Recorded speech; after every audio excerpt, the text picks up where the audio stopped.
దైవ సేవలో సహకారులు కండి.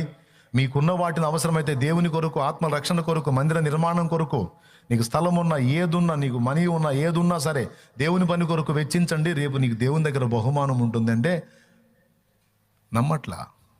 నమ్మకం నన్ను ఏం చేయమంటా? నమ్మి చేసిన వాళ్ళు ధన్యులు, నమ్మనోళ్ళు వాళ్ళకి అమ్మ నేను చేయలేదు. అమ్మో నా రూపాయి నా పాపాయి, రూపాయి పాపాయి, రూపాయి పాపాయి అంటే పెట్టుకో. రేపు వచ్చింది నీ పాపాయి నీ దగ్గరికి. ఎందుకు పనికి వచ్చింది అక్కడ నీ రూపాయి? పెట్టమన్న దగ్గర పెట్టకుండా నువ్వు ఏడగ తీసుకొచ్చి నా డబ్బులు నువ్వే తీసుకో. నేనేం చేసుకోండి? పిచ్చిమోహం దానా, పిచ్చిమోహం నాకెందుకు?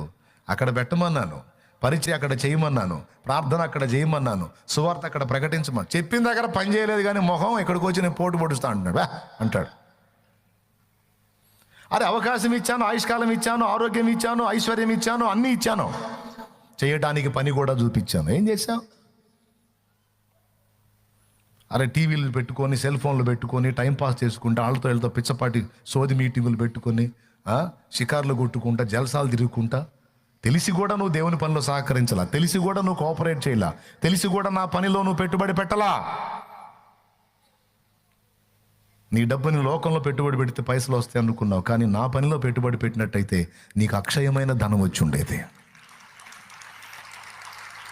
బ్యాంకులో వేస్తే నీకు 80 పైసలు వడ్డీ, కానీ నా నిమిత్తం నువ్వు కానీ వెచ్చించినట్లయితే నువ్వు లెక్కించలేనంత ఇచ్చేవాడిని నేను.